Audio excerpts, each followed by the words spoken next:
Hello guys, look at all these beautiful swords. This is Molotov Rocktail's unique weapon, aka Rocktail Stinger.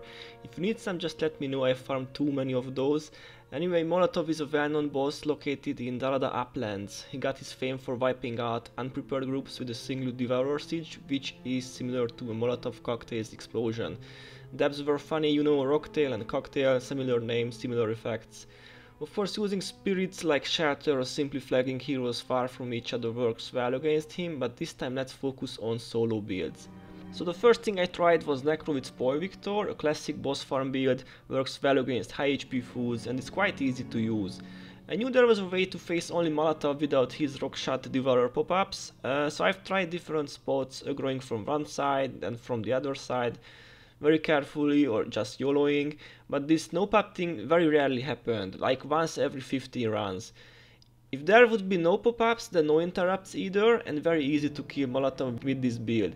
Sadly there are pop-ups most of the time, maybe this has changed or been fixed through the years, I don't know, because as far as I remember when vanquishing here, he was alone without his friends. On one hand, Prot Spirit and Spoil Victor worked well again, on the other hand rock shots have interrupts and this build may or may not work, depending on if they interrupt skills or not. I was lucky in this clip and killed him in time, but I wasn't satisfied. The next build was just for curiosity, knowing it has the same cons as the Spoil Victor one, no interrupt prevention. The 350 HP Rit build with Vengeful was kinda high. Still not a perfect build for this situation, but with some good RNG you can kill Molotov at least. After this point I knew Mantra of Resolve is the way to go. I choose Mesmer for this role, added Pain Inverter and Echo to have another set of P. Anyway, you can use Arcane Echo too if you don't have Echo yet. Now let's see what a full run looks like. Start from Doomlord Shrine, do the Risen trick and keep right. I tend to activate Balthazar Spirit immediately because later I might forget and run out of energy.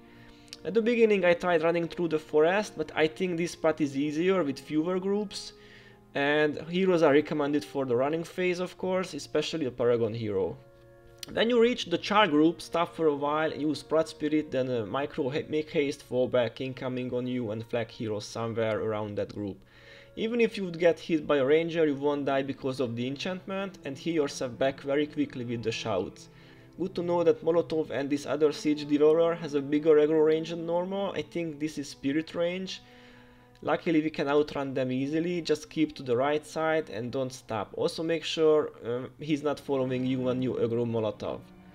At the boss, keep in mind he starts his attacks with the Devourer Siege, this will knock you down, but once in melee range he can't use that anymore, so don't worry about getting knocked down again. Maintain Mantra of Reserve, Prot Spirit, Shielding Hand, Shield of Absorption all the time.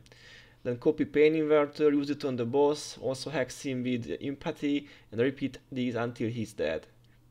Sometimes the char patrols cross our way, in this case move a bit so don't aggro those two. By the way, there is an NPC named Whale who can make our farming more difficult. I'd say like 10 to 20% of the runs he'll appear and follow us even if you complete his quests. If you can get him killed somehow, that's great, otherwise he can follow us till Molotov, bringing the other Devourer to the spot. But even if he's there, you can finish the run, just pay attention to the other Devourer that can knock down in melee too. So guys, Molotov Rocktail gave me 13 unique swords and 5 elite tomes from 200 runs, not too bad, not super good either. He also gave very few units, quite many no drop runs and some gold coins are on the list yet. This takes him to the midfield. If anyone would know how to fight him without the pop-ups, let us know in the comment section, I would be very curious about it. And anyway, that's it for today. If you enjoyed this video, please hit the like button or subscribe to my channel and see you next time.